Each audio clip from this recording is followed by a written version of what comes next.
आप बताइए, आगे एमएससी करनी चाहिए या प्राइवेट जॉब या गवर्नमेंट जॉब के अंदर चला जाना चाहिए बीएससी ग्रेजुएशन के बाद? देखिए, बीएससी के बाद आपको एक स्कॉलरशिप मिलेगा क्या? गवर्नमेंट की तरफ से मिलता है स्कॉलरशिप? स्कॉलरशिप मिलता है, महाज्योति करके स्कॉलरशिप है। तो 30,000 रहता है पर मंथ स्कॉलरशिप। 30,000? हाँ, उसके लिए इधर इंटरव्यू देना पड़ता है। ये केवल महाराष्ट्र का स्टूडेंट मिलता है या किसी भी स्टेट का? नहीं, अदर स्टूडेंट्स को भी मिलता है कास्ट के हिसाब से। देखिए, अंकित जी ने जो आगुरु चैनल खोला है, मतलब ओपन किया है, आपसे बहुत स्टूडेंट्स को हेल्प होने वाला है अभी। तो मेरे हिसाब से आपने ये जो चैनल ओपन करके बहुत सारे स्टूडेंट्स को एक एग्जाम पैटर्न कैसा रहता है, जेआरएफ हो, एसआरएफ हो, पीएचडी का हो, ये सब में बहुत स्टूडेंट्स को हेल्प होने वाला है। बहुत सारी इंफॉर्मेशन मिलने वाली है। वो बुक्स के बारे में हो, वो पढ़ाई कैसे करे, वो कैसे स्ट्रेटेजी करे पढ़ाई की, ये सब में इस चैनल का बहुत हेल्प होने वाला है। तो सभी स्टूडेंट्स आगुरु चैनल को सब्सक्राइब कीजिए और बेल आइकॉन प्रेस कीजिए। इससे आप लोगों को बहुत बढ़िया हेल्प होने वाली है। सभी सब्जेक्ट में आपको हेल्प होने वाला है, चाहे एग्रोनॉमी हो, सॉइल साइंस हो, मतलब एग्रीकल्चर सभी और हॉर्टिकल्चर में सभी कोर्सेस में आपको हेल्प मिलने वाली है इस चैनल से।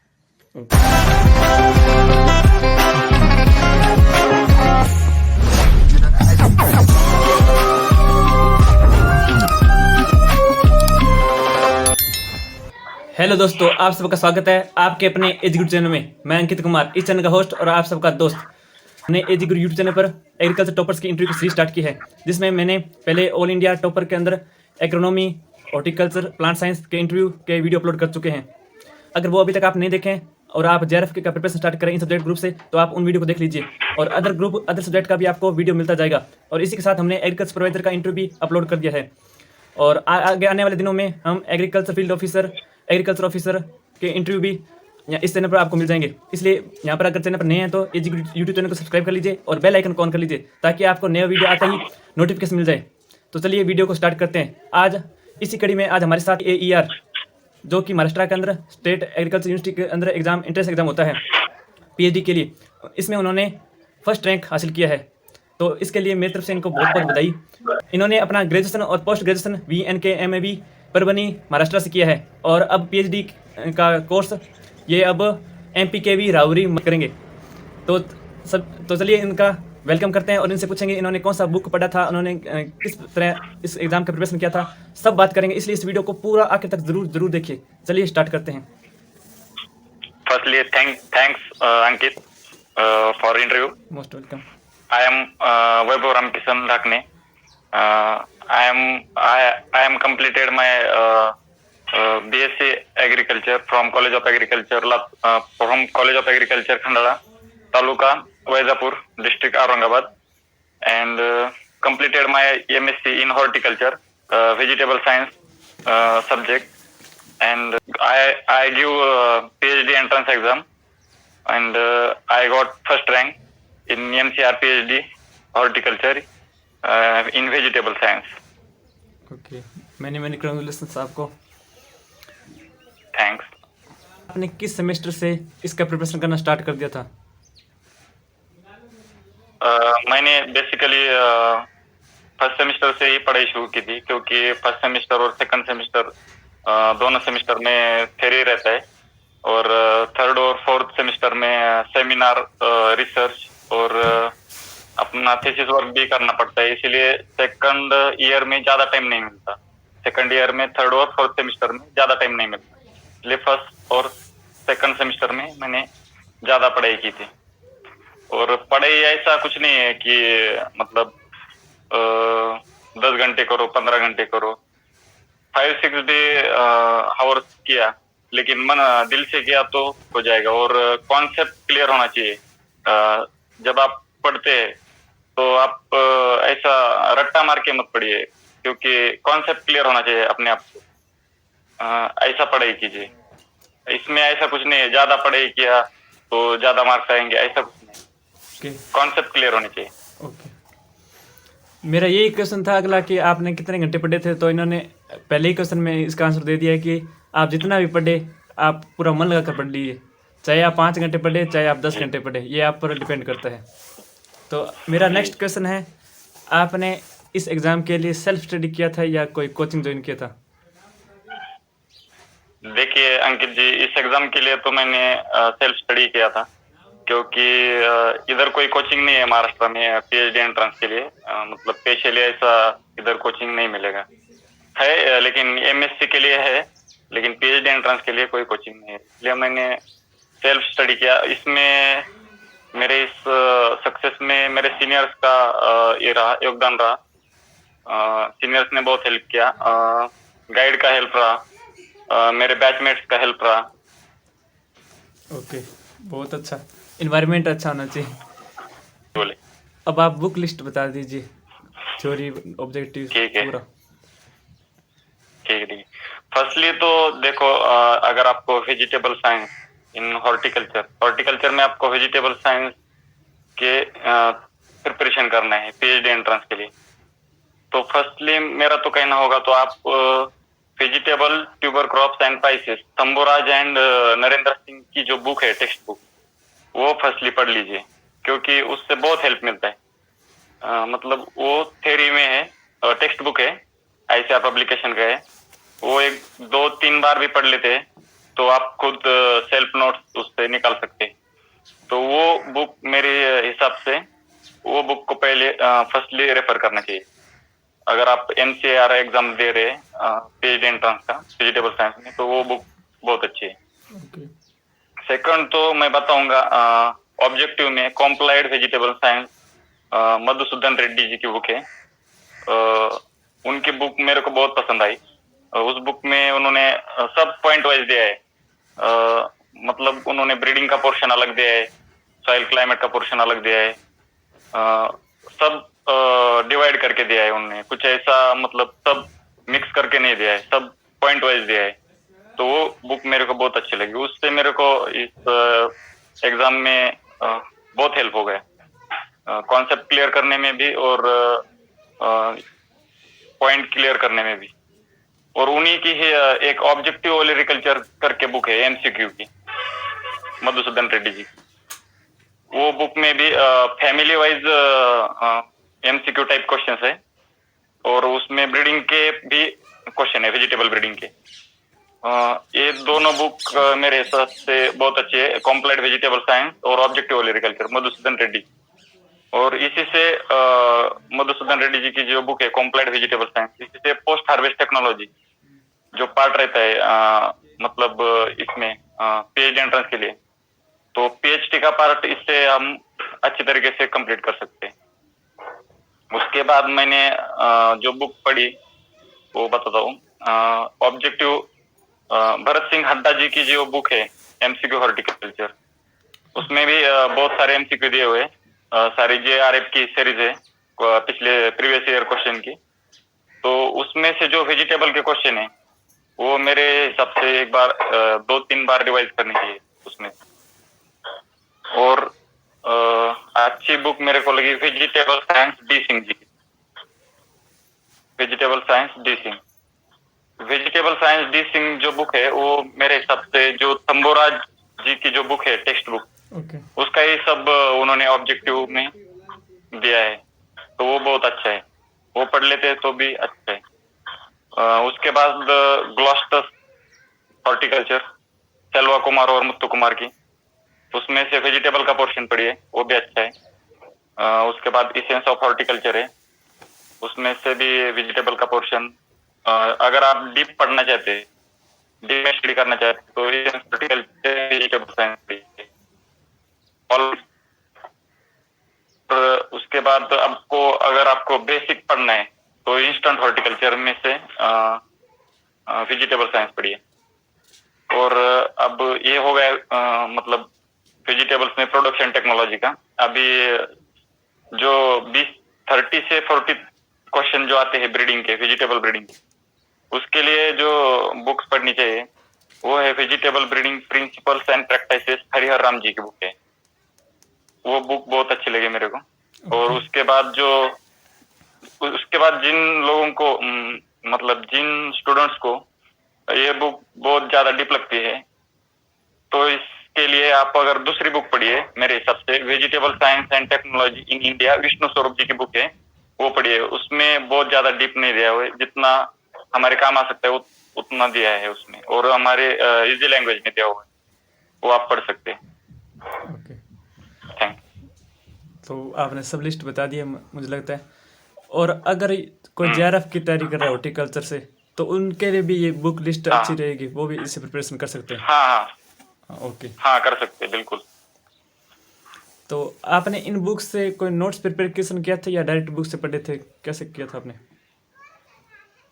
देखिए अंकित जी, मैंने तो अभी इसमें से जो text book of vegetable tuber crops and spices, ये जो तंबुराज जी की बुक पढ़ी थी, वो मैंने फर्स्ट बार पढ़ी तो मेरे को मतलब ज्यादा मैंने ये मेन बुक रखा था, मतलब इसमें से पॉइंट निकाले थे मैंने मेन, और फिर मैंने जो इसमें से जो अलग पॉइंट है, मतलब डिफरेंट पॉइंट है, वो बाकी बुक से लिए थे।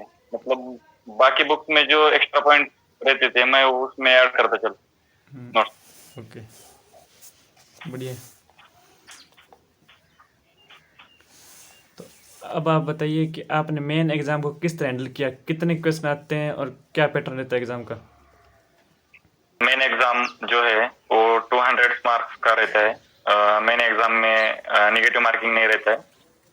और मैंने जो मेन एग्जाम दिया था सीटी का, तो मैंने 2 राउंड में किया था।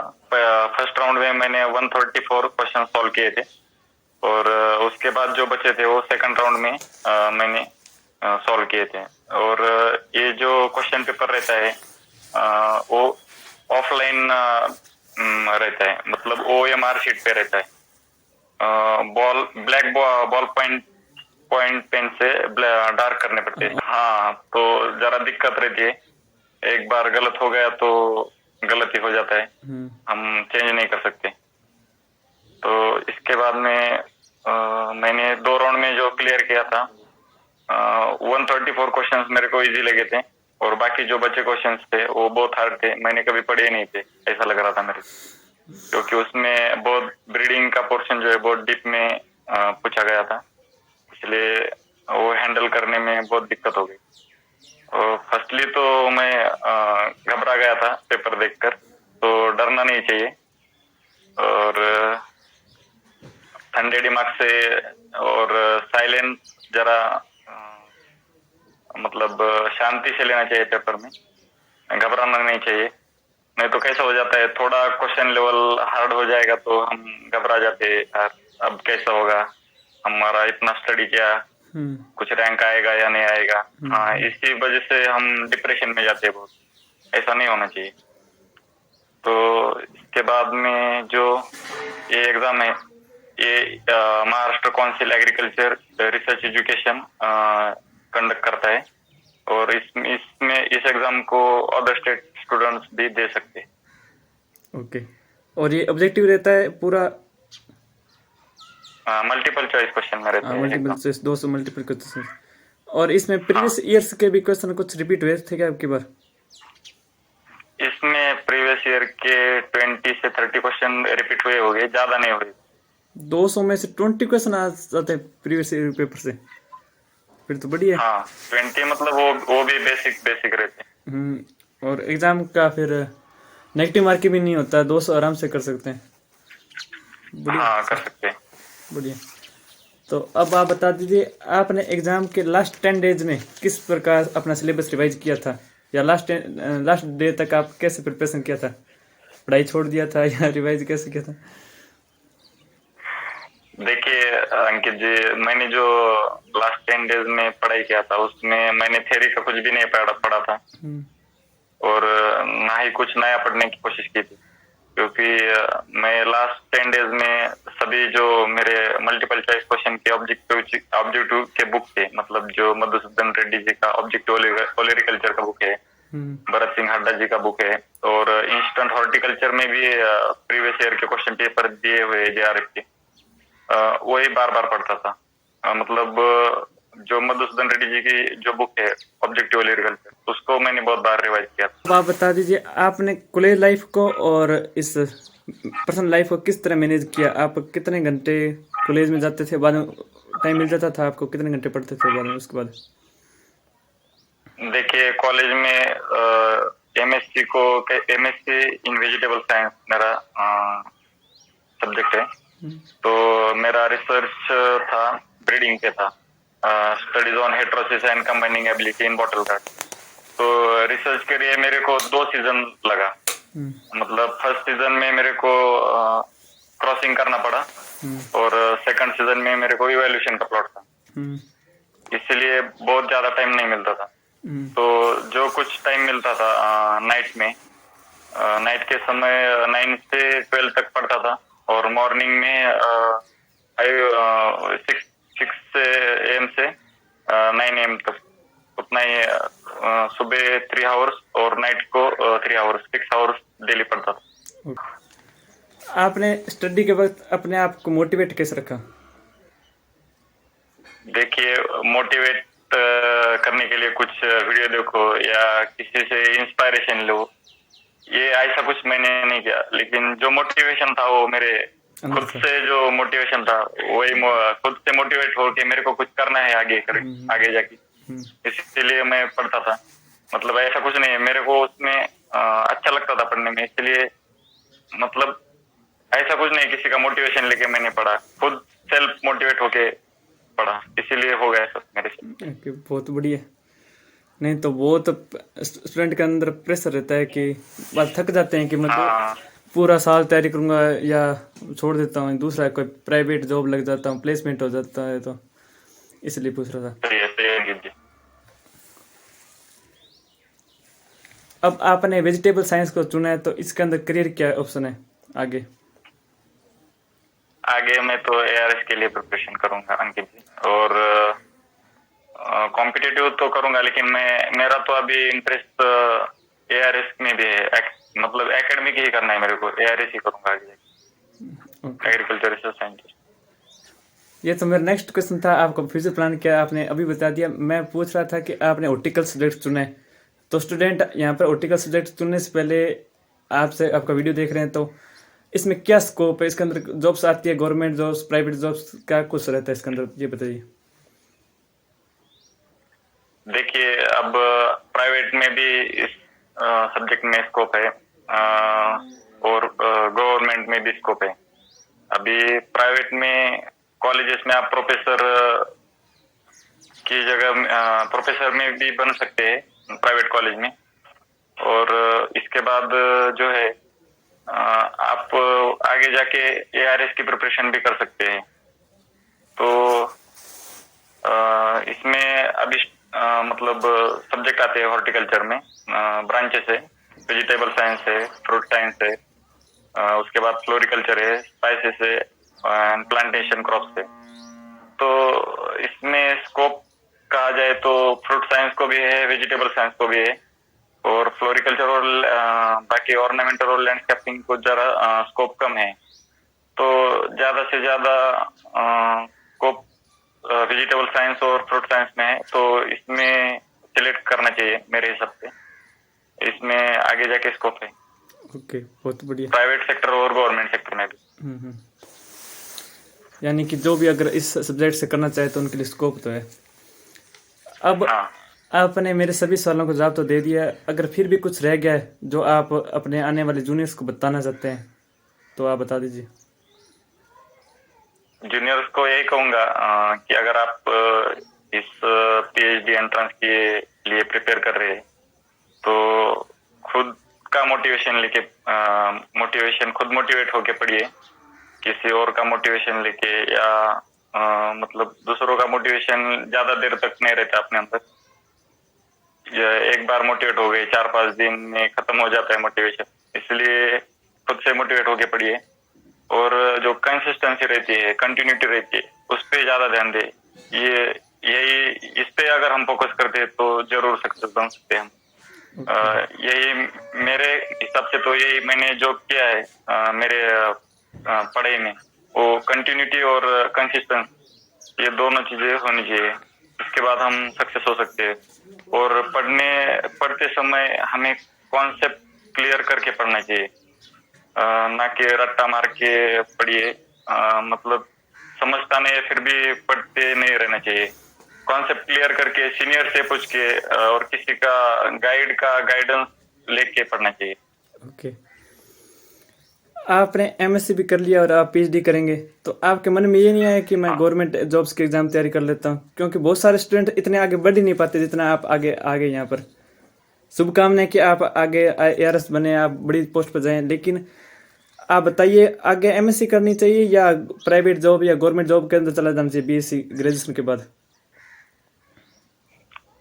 देखिए, बीएससी के बाद तो हमने पहले एमएससी हॉर्टिकल्चर करना चाहिए।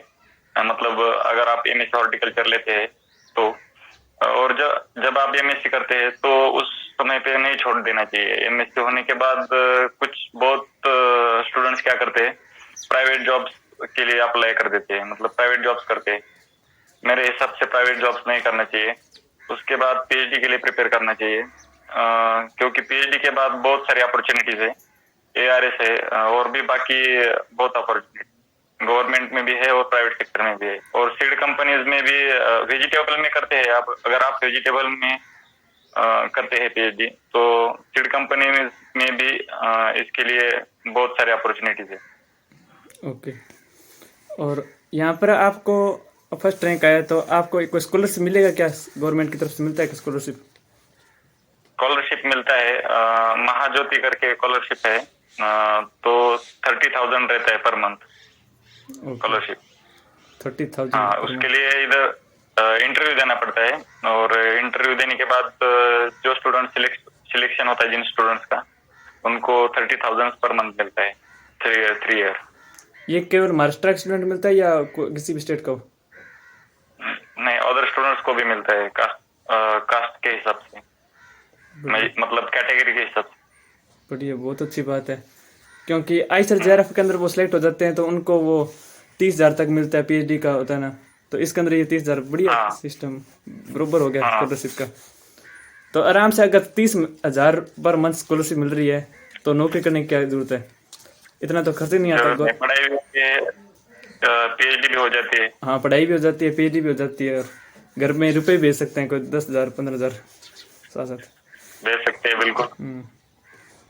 तो देखिए, अंकित जी ने जो आगुरु चैनल खोला है, मतलब ओपन किया है, आपसे बहुत स्टूडेंट्स को हेल्प होने वाला है अभी।